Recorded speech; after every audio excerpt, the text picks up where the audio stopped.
오늘 하나님의 말씀은 창세기 45장 16절부터 28절까지의 말씀입니다. 창세기 45장 16절부터 28절까지의 말씀입니다. 함께 봉독하도록 하겠습니다.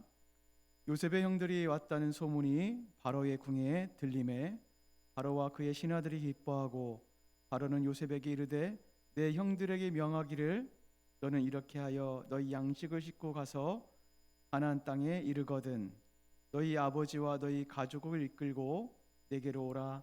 내가 너희에게 애굽의 좋은 땅을 주리니 너희가 나라의 기름진 것을 먹으리라. 이제 명령을 받았으니 이렇게 하라. 너희는 애굽 땅에서 수레를 가져다가 너희 자녀와 아내를 태우고 너희 아버지를 모셔오라. 또 너희 기구를 아끼지 말라. 온 애굽 땅에 좋은 것이 너희 것임이니라. 이스라엘의 아들들이 그대로 할세.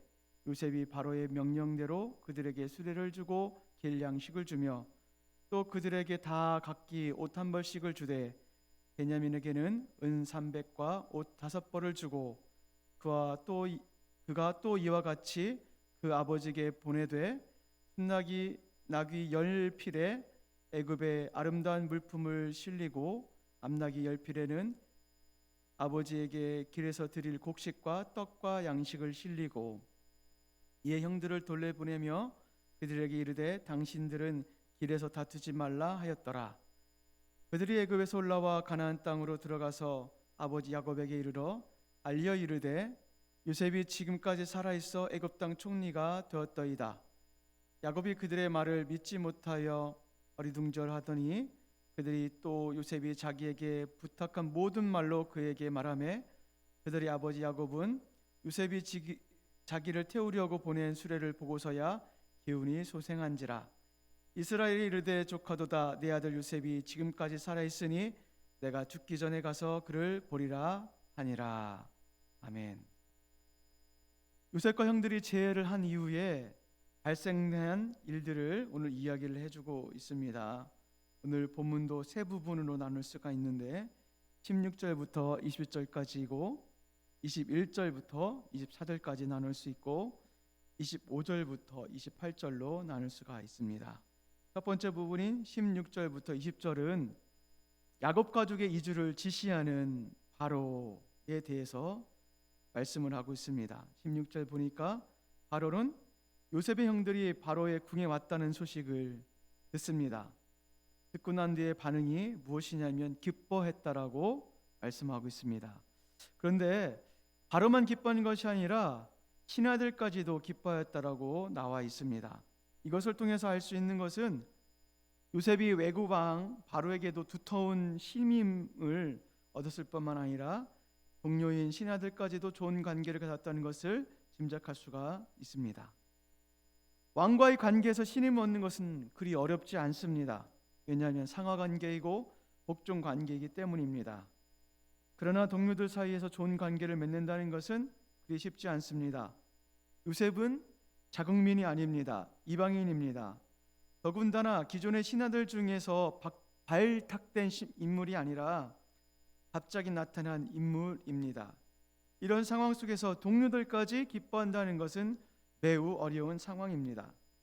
이것으로 보아 요셉은 하나님과의 관계를 끊이지 않게 하기 위해 매우 노력했다는 것을 알 수 있을 뿐만 아니라 인간 관계에서도 매우 지혜가 있었던 것 같습니다. 이런 인간 관계를 가지려면 어떻게 해야 할까요? 우리가 매우 깊이 고민해도 지나치지 않을 것 같습니다. 제 개인적인 생각은 요셉이 자기 자신에게는 매우 엄격하지만 타인에게는 매우 관대했던 자인 것 같습니다. 신앙을 지키는 것, 그리고 하나님과의 관계가 끊어지지 않고 유지하는 것, 자신에게 주어진 일에 대하여 최선을 다한다는 것과 함께 사람과의 관계 속에서 타인에 대하여 매우 공감하는 것 등등이 있었던 것 같습니다. 저는 요셉의 이런 성품은 분명 하나님께 합당한 성품이라고 생각이 되어집니다. 그런데 이런 성품이 타고난 성품일까요? 그러나 대부분 그렇지 않습니다. 만들어지고 다듬어지는 성품입니다. 그렇다면 이런 성품이 무엇을 통해 만들어졌을까요? 월요일과 화요일에 말씀을 드렸습니다. 고난 속에 만들어집니다. 이 고난에 대해서는 월요일과 화요일에 말씀을 드렸기 때문에 더 말씀을 드리지 않겠습니다. 여기서 한 가지 더 추가하여 말씀드리고 싶은 것은 하나님께서는 이런 성품을 하나님을 믿는 자에게 원하신다는 것입니다. 여기서 하나님은 어떤 분이실까요? 하나님은 하나님에 대한 신앙뿐 아니라 우리의 인격도 성숙되길 원하시는 분이십니다. 어떤 성숙된 인격을 원하실까요? 적대적인 사람으로부터도 인정을 받는 성품입니다. 많은 사람들이 공감해주는 성품입니다. 혹 이것이 어렵다고 생각하시는 분이 계실지 모르겠습니다. 그리고 타고난 기질은 바뀌지 않는다라고 생각하시는 분들이 계실지 모르겠습니다. 그러나 바뀝니다. 바뀌는데 시간이 필요하고 그리고 자기를 처복종하는 어려움이 있습니다. 그렇지만 하나님께서 이런 성품을 원하시고 이렇게 바꾸기를 원하신다는 것을 아시고 계신 분이 있다면 저는 분명히 말씀을 드릴 수 있습니다. 바뀝니다. 왜요? 하나님께서는 그런 성품의 사람을 통해서 하나님의 나라를 이루어 가시기 때문입니다. 하나님의 나라는 하나님의 은혜로 들어갈 수 있습니다. 그러나 하나님께 쓰시기에 합당한 자는 하나님의 성품을 담지 않으면 쓰임받기가 어렵습니다. 어떤 분이 반문할지 모릅니다. 아니 그렇지 않은 사람도 쓰시던데요. 그럴지 모르죠. 그러나 그런 분들이 진정으로 쓰임받는 것이 맞는지 의아할 때가 있습니다. 당장의 가식적인 결과를 가지고 왔을지 모르겠지만 그분들 사역 뒤엔 잘못된 후폭풍의 역사가 남습니다. 저는 그런 분들을 너무 많이 보았습니다. 제가 그런 분들을 많이 보았다는 것은 그런 분들이 우리가 생각하는 것보다 많다는 것입니다. 하나님을 향한 진정한 신앙은 성숙된 인격과 도덕성과 연결되어 있습니다. 한국 교회는 이것을 간과했습니다. 인격보다 교회의 성장, 도덕성보다 교회의 성장, 그리고 성도들 역시도 인격보다 성장시킨 리더들에게 환호를 했고 알아듣고 추대를 했습니다. 정말 통탄할 일입니다. 저 역시도 그런 절차를 밟지 않으려고 노력을 하겠습니다. 저의 미래를 확신할 수는 없지만 아무튼 저는 그런 전체를 밟지 않겠습니다. 계속해서 본문으로 들어가 볼까요? 17절에 보니까 바로는 요셉에게 이렇게 명령을 합니다. 형들에게 이렇게 일러라. 양식을 가지고 가나안 땅으로 가라. 18절에 너희 아버지와 너희 가족을 이끌고 내게로 와라. 그러면 내가 애굽 땅에 좋은 땅을 주겠다. 19절에는 애굽 땅에서 수렉을 가져다가 너희 자녀와 아내를 태우고 너희 아버지를 모셔와라. 20절에 온 가족을 데리고 올 때에 기구를 아끼지 말라. 지금 바로가 이런 대접을 하는 이유가 무엇일까요? 요셉 때문이죠. 형들과 온 가족에 대한 베품은 요셉 때문입니다. 이방 왕까지도 인정하는 요셉. 하나님은 어떤 분이실까요? 하나님을 신뢰하고 어떤 상황 속에서도 믿는 자의 삶을 산 요셉을 높여주시는 하나님이십니다. 높여주십니다. 따라서 요셉이 높임을 받은 것은 주님의 은혜입니다. 사랑하는 남산지체 여러분, 높임을 받고 싶습니까? 그러면 성경 말씀을 믿고 순종하십시오. 우리 주님은 분명 말씀하셨습니다. 높아지고 싶냐? 그러면 낮아져라. 종이 되라고 말씀하십니다. 그러면 주님께서 인정해 주실 뿐만 아니라 주님께서 높여주십니다. 이것이 하나님의 방법이고 하나님 나라에 지극히 합당한 자입니다. 바울은 빌립보서 2장 6절부터 11절에 이렇게 말씀하십니다. 그는 근본 하나님의 본체시나 하나님과 동등됨을 취할 것으로 여기지 아니하시고 오히려 자기를 비워 종의 형체를 가지사 사람들과 같게 되셨고 사람의 모양으로 나타나사 자기를 낮추시고 죽기까지 복종하셨으니 그 십자가에 죽으심이라. 이러므로 하나님이 그를 지극히 높여 모든 이름 위에 뛰어난 이름을 주사 하늘에 있는 자들과 땅에 있는 자들과 땅 아래에 있는 자들로 모든 무릎을 예수의 이름에 꿇게 하시고 모든 입으로 예수 그리스도를 주라 시인하며 하나님 아버지께 영광을 돌리게 하셨느니라. 낮아지는 것이 높여지는 비결입니다. 그렇다면 계속해서 두 번째 부분인 21절부터 24절은 요셉의 선물과 당부가 나타나 있습니다. 21절에 보니까 요셉은 바로의 명령대로 형들에게 합니다. 수레를 주고 양식을 주죠. 22절에 보니까 그리고 요셉은 형들에게 따로 선물을 준비합니다. 각각 옷 한 벌씩 주고 친동생인 베냐민에게는 은 300과 옷 5벌을 줍니다. 그리고 23절에 보니까 아버지를 위한 선물도 줍니다. 순나기 10필에 아름다운 물품을 실리고 암나기 10필에 아버지에게 드릴 곡식과 떡과 양식을 실립니다.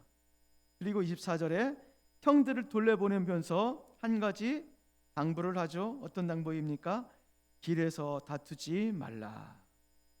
아마 이 말뜻은 과거에 있었던 일을 회상하며 요셉을 죽였느니 살렸느니 노예를 팔렸느니 마느니에 대한 책임 공방을 서로에게 하지 말라는 뜻으로 보이는 듯 합니다.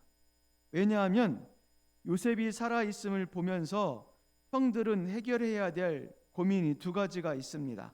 첫 번째 고민은 요셉에게 사과를 하는 문제이고, 두 번째 고민은 아버지께서 요셉이 살아있음에 대하여 어떻게 말할 것인가, 진실을 말할 것인가 아니면 진실을 말하지 말 것인가. 요셉 역시도 이것을 생각했던 것 같습니다. 그러므로 가는 도중에 이 문제로 고민하지 말라고 말하고 있습니다. 이것을 통해 요셉이 형들을 완전히 용서했을 뿐만 아니라 형들에게 배려를 하고 있음을 알 수가 있습니다. 세 번째 부분인 25절부터 28절은 요셉의 소식을 들은 야곱입니다. 25절에 보니까 형들은 이제 아버지가 있는 가나안 땅으로 돌아옵니다. 26절, 요셉이 살아있고 애굽의 총리가 되었다고 아버지에게 알립니다. 이 말을 들은 야곱이 믿지 못하죠.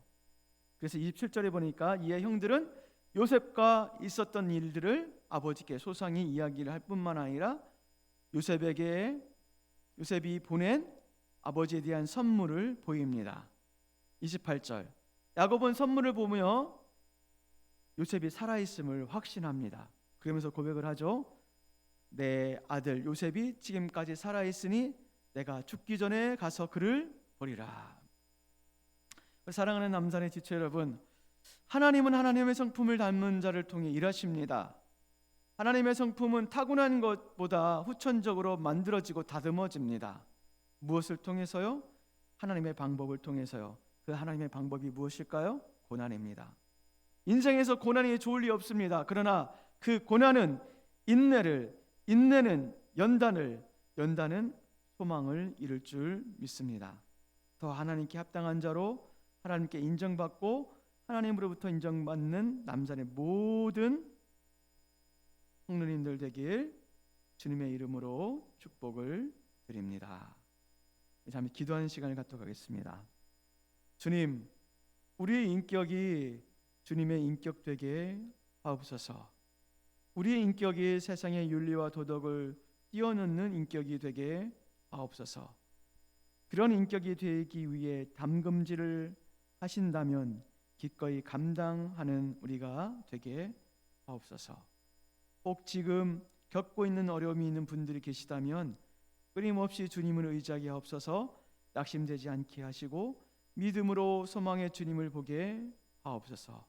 그러므로 넉넉히 이기는 성도님들 될 수 있도록 주님 인도하여 주옵소서. 예수님의 이름으로 기도드리옵나이다. 아멘.